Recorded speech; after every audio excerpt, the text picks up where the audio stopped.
right, coming up at 8:30 tonight, Chriselda Lewis brings you Unfiltered. She joins us on the floor. Welcome, Chriselda. Give us a taste of what's coming up till later. Well, Francis, tonight we have a very interesting discussion where we'll talk about, the relevance of Pan-Africanism in society today.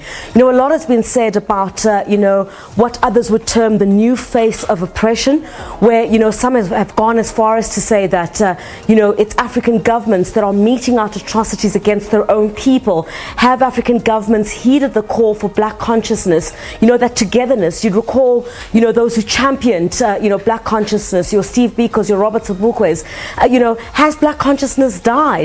Is it something that is still relevant in South Africa today? So we'll be chatting to quite a number of individuals, political parties who have championed Pan-Africanism. And we look at on the continent, whether African governments, whether some institutions, the African Union, for example, are institutions that are upholding to the very ethos that they were basically formed on, as the OAU, for example. Has all of that changed? Is Africa able, to rise with its own people? So, I think the question of whether Pan-Africanism is still relevant in today's society is definitely a debate that needs to be had. And is this about populations sharing, cultural sharing, about Africans moving across their own continent as well? We as South Africa often accused of being very inward looking, not as welcoming to our African brothers as we used to.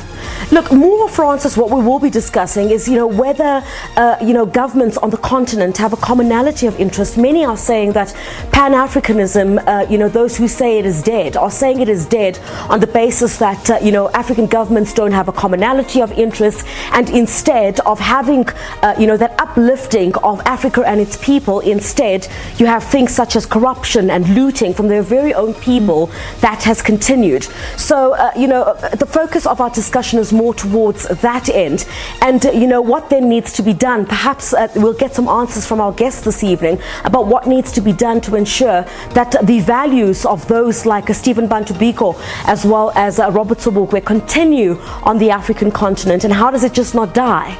And interesting to see the PAC not doing very well in elections, but saying that black consciousness still lives. All right, we look forward to that. An extended show tonight. An extended show, Francis, on SABC 3. We will go until 9 o'clock, and then we'll continue until 9:30 here on the SABC News Channel. All right, thank you very much. Catch Chriselda Lewis at 8:30 tonight with Unfiltered.